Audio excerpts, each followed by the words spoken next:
Hey VC, this is Harvey of Spin the Black Circle.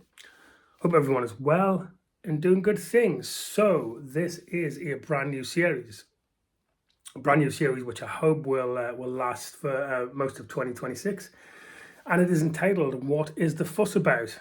The whole purpose of this is we all have endless choice, right? Whether that's the 40 million and counting songs on Spotify, endless YouTube, gazillion radio stations.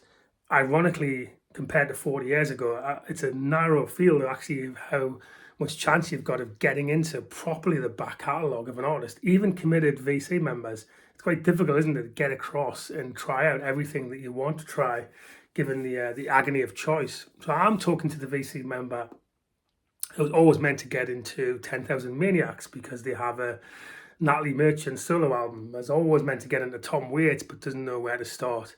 Has heard Kind of Blue by Miles Davis but doesn't know how to go any further than that on the weight of his back catalogue.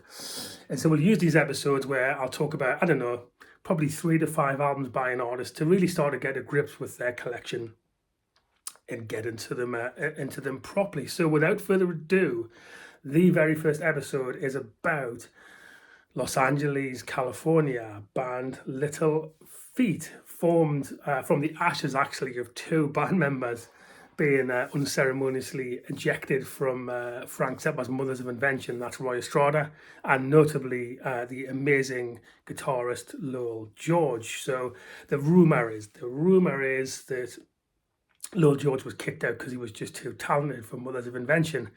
I find that quite unlikely, given every member of Zappa's band always fabulously talented and can probably play anything. But anyway, that's the rumour.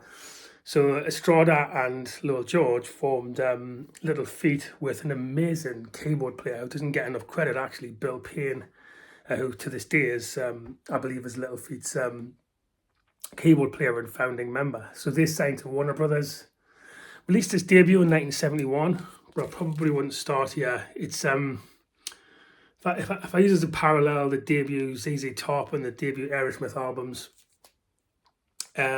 they hadn't quite found the sound on this LP. It shows promise. It's got one of their key tracks, which they later re-recorded, which is Willin', famously covered by Linda Ronstadt just a few years later. But it's fledgling and nascent in terms of the Little FEAT sound. So don't start here if you want to understand Little FEAT. It's tending to start with the debut, isn't it? But I would come back to this because they hadn't yet found the sound. Still a worthwhile album, but I wouldn't start there. I would start with these 2 albums, actually. I would start with the Ted Templeman produced, I think it was, Sailing Shoes from 1972. Amazing album, and certainly their watershed LP, Dixie Chicken. Between these 2 albums, that's where the Little FEAT sound is.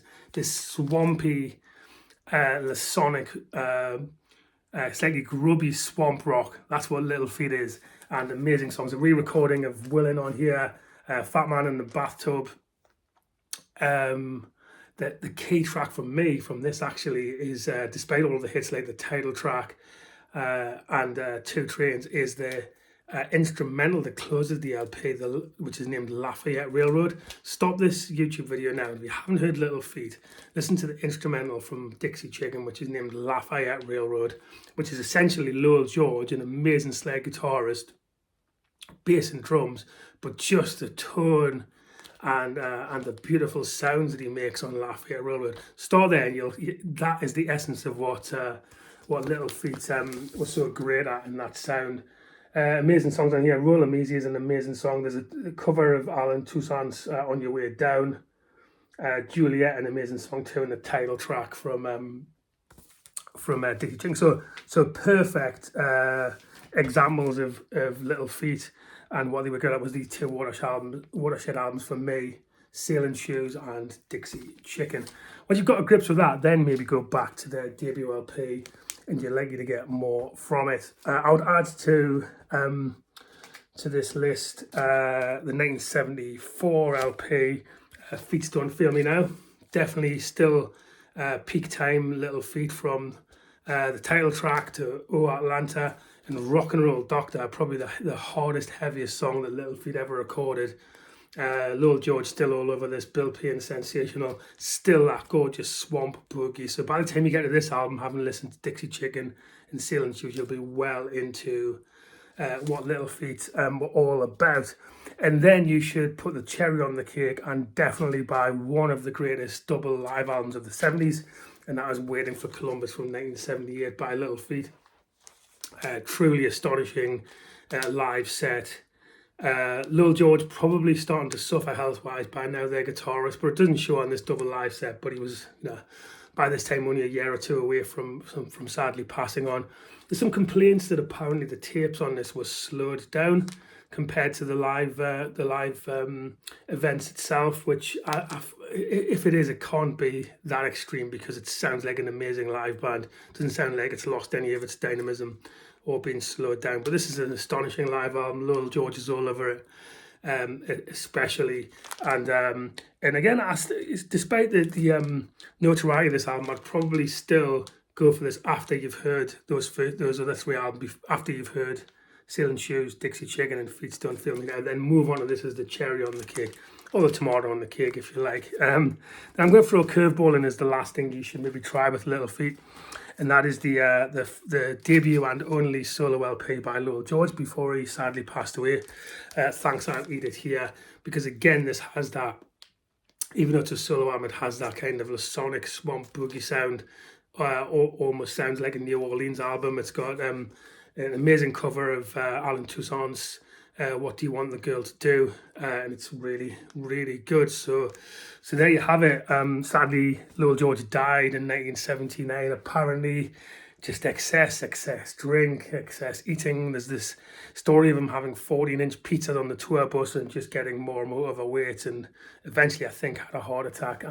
So Little Feat just still continue. They still continue now as a going concern. And they released some really good albums since Lil George's passing. But the key to Little Feat and really understanding this band at the best was Lil George and Bill Payne early years, from 72 through 78. So that's what the fuss is about Little Feat. My VC friends, and tune in for the next episode. Maybe tell me in the comments, what band should I pick next? Please don't select Led Zeppelin or Pink Floyd or Bon Jovi. We don't need me or anybody else to tell you what the fuss is about those bands. Try to stick to something that not willfully obscure, but something that you genuinely want to hear more about. And if I've got more than a handful of albums by that artist, I'll talk about their history, talk about the key albums you might want to think about buying. So tell me in the comments. Tom Waits, for example, I mentioned earlier. If you want that Tom Waits to be one of the episodes and what the fuss is about, Mr. Waits, then let me know. Please like, subscribe, and I will see you soon. Peace.